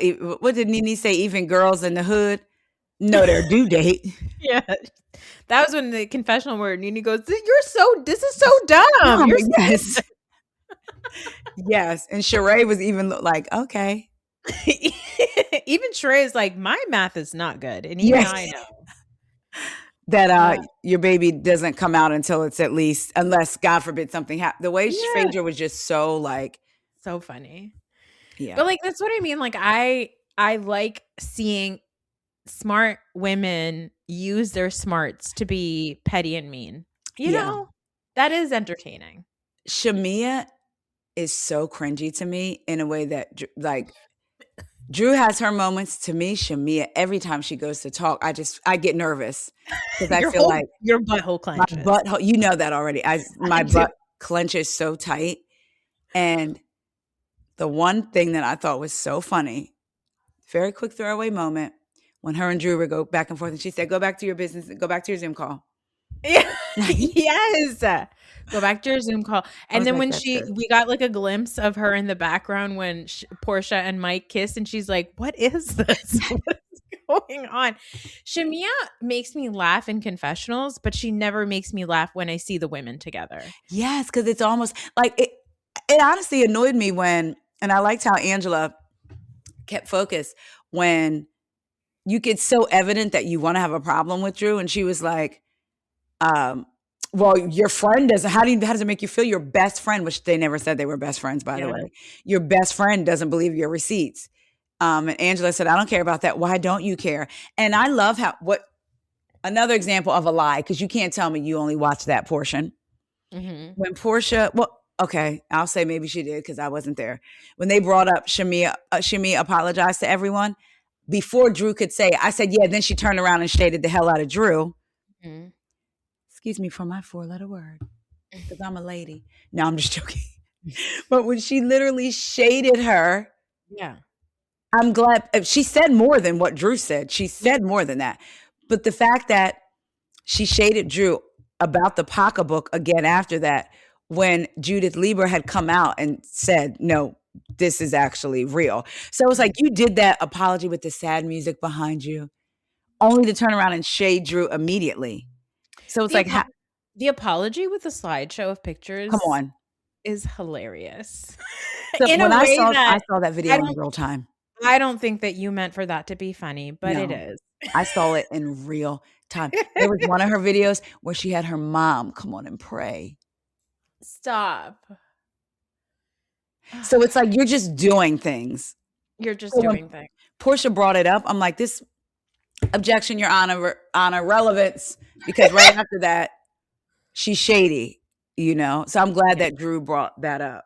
But it's just, I want to know, because you know the rumors were going around that Portia and Shamia nearly came to blows on their cash trip. So I'm how is that going to go?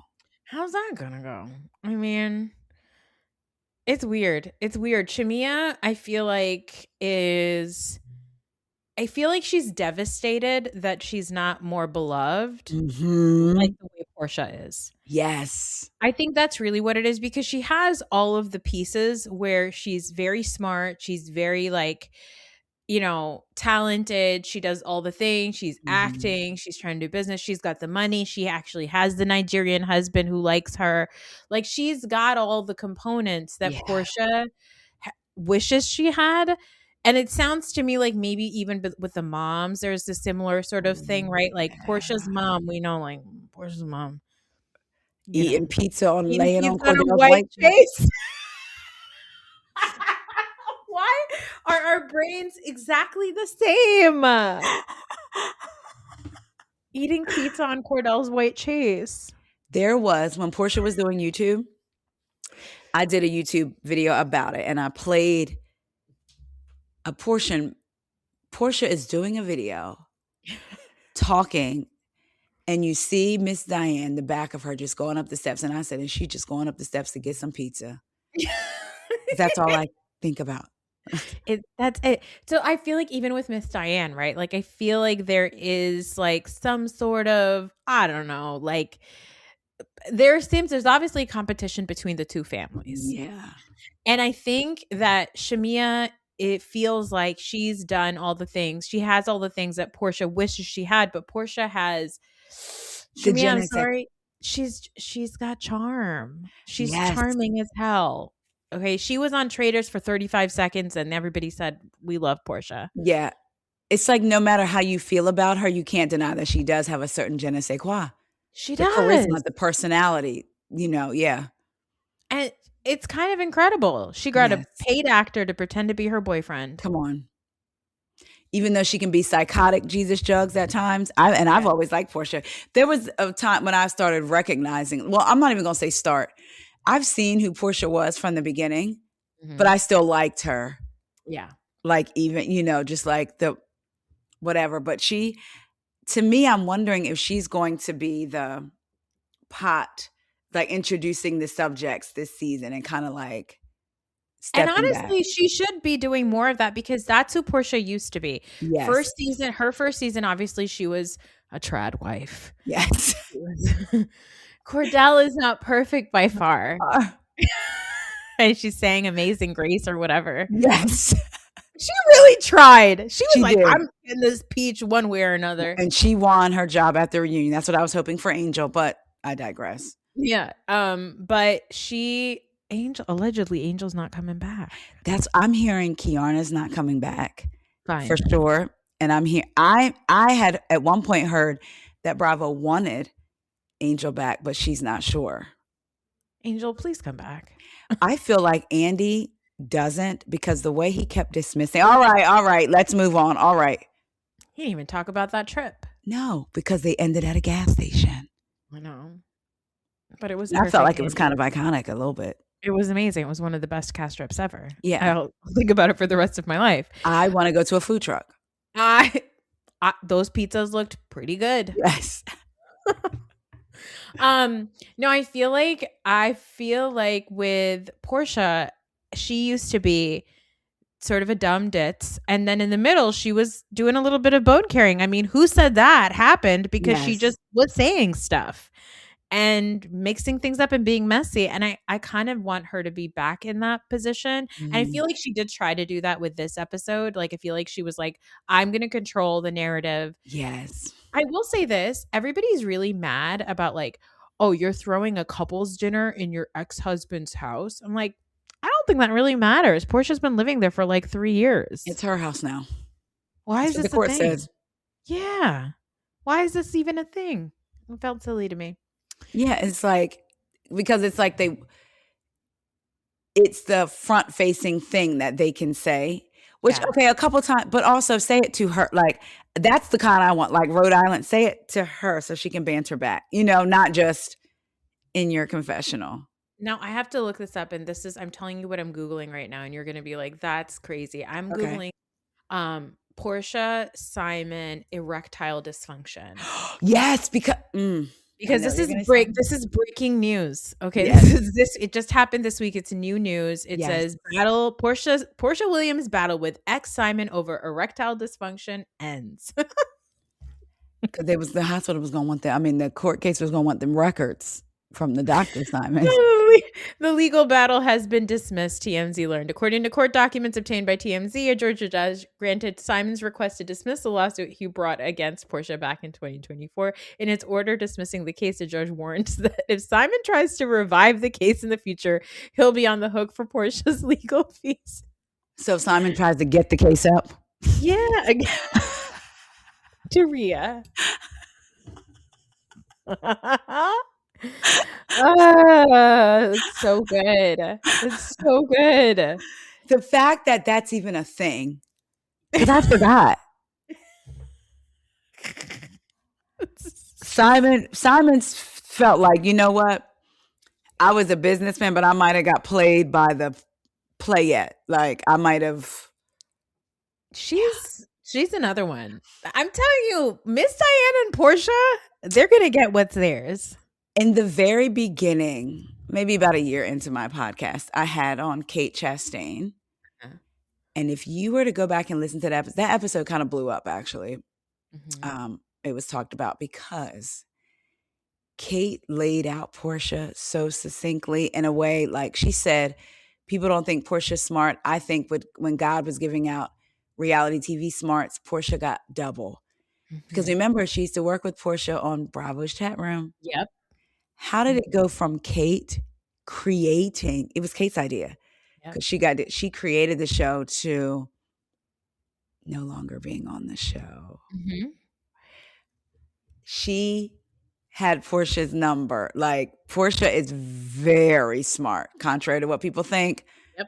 Contrary to 265. Yep. She knows what she's doing. And she does know what she's doing, because next episode, she's bringing a stud to the show. She's saying, this is that is her woman. You are my lady. That's going to be her woman. Good for her. She's living her life. And she laid the groundwork already when it was an interview saying she was dating a man and a woman and made the best person win. Yeah. In the words of Garcelle, if you're a lesbian, be a lesbian. Be a lesbian. Someone spotted Kyle and Morgan, and I don't give a shit about those two. Please. They're so annoying. I don't care about Kyle Richards. I don't care about her. It's so amazing how much I don't care about that woman. It's really crazy. I need her to take a break. She needs to. She's not very exciting. No, like go on a sabbatical. Like that's why I know people are over Dorit. I think it's funny when Dorit snaps back. Like I like it. I genuinely enjoy Dorit's ridiculousness because it's still campy. Kyle's never been camp. Kyle's just like nerves and annoying. And the same thing that you're going around telling everyone in the group about Dorit needs to be careful how she talks about PK because of their custody and the divorce. But yet you're telling people that you think she's manic shopping. Mm-mm. So aren't you like doing the same thing? Well, that's classic Kyle. Yeah. Well, Taria, that's the end of our chat today.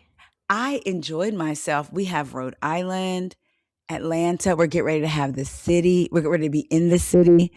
Oh, God. Do you have any thoughts about Miss Amanda Batula and Mr. West Wilson? I am tired of people making it seem as if Sierra and Amanda weren't really friends. Mm-hmm. And that they only dated for a little bit of time when there were real feelings involved. And we've seen Sierra cry about West to her. Mm-hmm. Also, watching the way Sierra moves, and I've historically not been a fan of Sierra. What changed my mind about her? Season 5, Maya. Y'all have heard me say this over and over again. When Maya came on, and Maya was uncomfortable, and Sierra was like, I'm going to sit in front of all these white folks and let y'all know. And it made me see her in a different light. And then I had to reflect on the reason you've never seen her in that light is because she was the only Black person in the house. Something that I had to think about because I was very hard on her. And some things I'm still standing by. Let's be very clear. Some of that stuff doesn't change. But I'm glad that I watched long enough to be able to turn a corner with her. Yeah. With that. And so for Sierra to have these conversations that she has with the house, and for Amanda to it blows my mind. I literally saw someone say they only dated for a couple of months. I don't care if they dated for 2 weeks. You can fall in love. People fall in love quickly. I'm crying about this relationship to my friend because I went in saying, I don't want to be just an experience for you. And we know that goes back to, let's be clear, white men have always desired Black women as Asian women, What are we seeing as exotic and something different? And I can't stand when I hear people say, well, so-and-so can't be racist. They've dated or slept with a Black person. So did slave masters. Hello. So for Sierra to be so clear in thought and communicate, hey, I don't open up easily. I don't just want to be experienced. Amanda's aware of that. I would want someone Black to ask Sierra, with the way she doesn't open up with men so easily, had she in the past, or will she going forward, carry herself that way in friendships with white women? Yeah. Because we see Sierra uses her voice on behalf of Amanda to Kyle. What we have not seen is Amanda ever use her voice for Sierra with West. When you know how badly he hurt her. This man did an interview about her. Sierra then and KJ and Maya, they have these conversations and Kyle is getting it. Amanda gets up and sits by Sierra and says, we just need to all be better to each other. It's just, it's not what I'm talking about though. So God. she never says to West, you hurt my friend. like Paige did. So you know what I noticed, and this is because people are sharing a lot of clips. Every time Amanda talks about Sierra to any of the men, it's to almost dangle her around like her hot friend. Yeah. She's like, Jesse, like, do you want to like get with Sierra? And she's like, Sierra's not a homie hopper, but like, would you want to be with her? Or like, it's very strange. It's like she uses Sierra like she is some sort of like like a token, like a token hot black girl. And all the people being like, oh, they only dated for a few seconds. If they dated for a few seconds, then why is Jesse going and asking Wes for permission to kiss Sierra? Why does Wes think it's weird that Jesse would even ask something like that? Why is Wes saying that's the love of my life when he's talking about Sierra?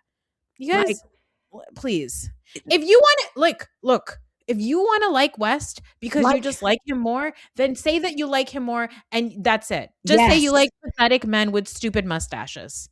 Going back to the whole of it is like, don't try to gaslight us into thinking we're not saying what we're saying. Just like him. Just like him. Just like him. Say, I have shitty taste in men. That's who I like. I like who I like. That's fine. And then people talking about, now, do I agree with on the cyberbullying and all that? I've never agreed with that. Whether I like a person on reality TV or not, whether they've been horrible, whatever. But it's just like seeing the way someone literally put on Threads, hear me out. And I'm paraphrasing, but it was like something like, hear me out. What if Wes took advantage of like Amanda's mental state because of what she was going through with Kyle? Please go away from me with this, Apollo. Yes, okay. I wanted to throw my phone.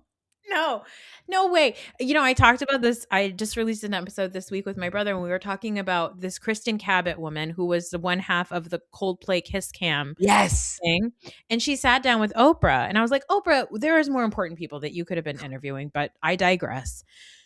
Kristen Cabot talked about how her entire life was ruined and her career was ruined and mental health and and people were bullying her and all this stuff on the internet. And I was like, ma'am, you're a multimillionaire.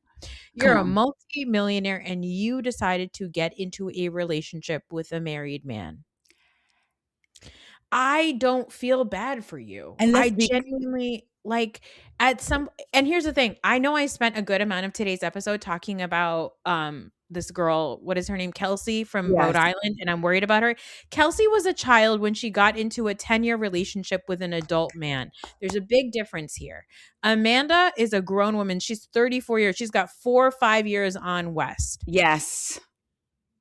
And can I just go back to something you said real quick? The Coldplay lady. Yeah. The fact that you're talking about your mental health, you were bullied, you were this, you're not even like, you white women are now sitting down with Oprah to talk about something that you did with Oprah. Like, who else is having affairs and sitting down talking to Oprah? But anyway, back to Amanda. Yeah, please. Seriously. And it's like, I'm so tired of these like gentle hands we need to like come on, hold people with, right? Like, it's like, oh, like, but what about their mental state? And like, women are also, listen, you guys all sound like Bette Midler right now. Yeah. To bring it back to our earlier conversation, okay? I'm tired of it. For those of you watching the Patreon, I'm doing the Whitney point. Both that's of us are. On, yes, that is on point. Okay. Well, Taria, I adore you so much. I love that I got to spend your birthday week celebrating you with Cynthia Bailey. Tell everybody what else you have going on. My Cash App, TariaSFaison. Hell yeah. Birthday drink. Hell yeah. I'm going to put it in the show notes, guys. But no, I said, but no, we're not canceling out that. Take the butt away. But anyway, first of all, thank you for having me. You know, I love talking to you. It's always fun. I'm excited about I said I wanted to say, like how we say RHOA or Ron. I don't think I can say RHORI too many times. RHORI, I can't. RHORI. My mouth won't do it. So Rhode Island. On the island. But you can find me on Instagram at We Go Podcast, X We Go Podcast, TikTok We Go Podcast. When I don't really do a lot of posting there. I keep saying I am, but I'm maybe one day. YouTube, We Go WEIGO Podcast, and wherever it is you listen to your podcast, you can go and type in what else is going on and in honor of the great Cynthia Bailey, and you will find me. And Yes. I'm so super excited. I'm so proud of you. I think that you're so funny, and I think you're so like, just all of your takes are always the best. I always feel like we psychoanalyze these people in the exact same way. I adore you. And I then adore you so much. I feel like, and I'm patting both of us on the back, that even if the way we see these people is different, they're both very smart takes. Because when you say something, I may be like, oh. Yeah. Let me back up. Okay. And I just love doing this. Nor is one of my flowers. April showers bring May flowers. But I feel like in the month of April, I want to talk to flowers. And Nor is one of my flowers in my garden of this content creation space. So I hope that y'all know how good y'all have it with Nor. Okay. She's an amazing host. She's funny. She's smart. Yes, I'm a sucker for a pretty face. If I was a man, I mean, I would be faithful, but I would have run through some people. Let's be very clear. I'm a sucker for a pretty face. I keep seeing online, I keep seeing Zell saying it, and I think Cara Berry has used the term ran through for a couple of men. I think we need to go back to calling men whores. Yes, like Wes, you whore. You're a nasty whore. He's a whoremonger. I'm going to use a biblical term. You are a whoremonger. You're a slut from the 2000s. Because you're too young to be a slut from the 90s. You're a slut from the 2000s.